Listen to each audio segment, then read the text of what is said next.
Well, hello and welcome to Seagroatt Riccardi. It is, in fact, September 9th, 2019, and for this week's video, we are bringing you a selection of ferns. That's right, you've seen some of these ferns before over the past few years, but now we are going to bring them all together and give you a legitimate comparison between one and the other, and we're very excited about it, so let's jump right in.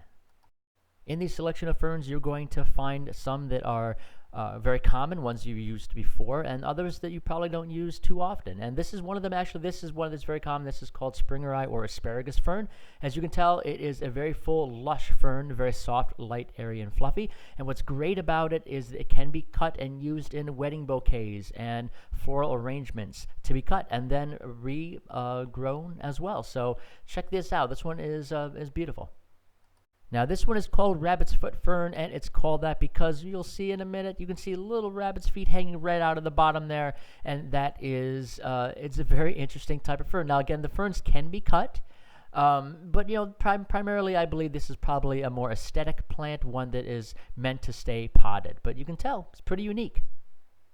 Here we have a Japanese bird's nest. As you can see, it's really more or less a flat leaf, a little bit of a wide leaf, of course, with a wavy edge to it and a curled tip. And it's really kind of an interesting, more modern take, I guess, maybe even a more chic take on a potted fern. But it's very beautiful, and you can use the leaves in your design work as well.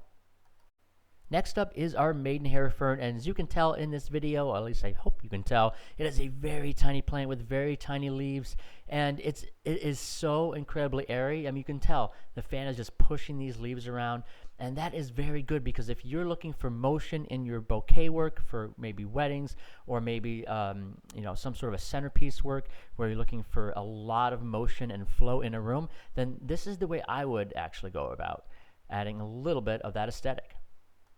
Now the silver lace fern is kind of just as small as the maidenhair fern, but what makes it very unique, as you can tell, is that bicolored look, right? You've got that silvery white center with the little striations going throughout the leaves, and also that darker green edging. It is an absolutely beautiful leaf. It does have a little bit of flow to it, but really not as much as the maidenhair, so it has a little bit more rigidity, and that's also a plus for just different types of design work you're looking for. Now this little guy is called the fluffy ruffle, and what makes it so interesting is really that fluffy ruffle kind of shape. Now again, you can cut this for your floral design work. I mean, I might even suggest it for boutonniere work since it's so dainty.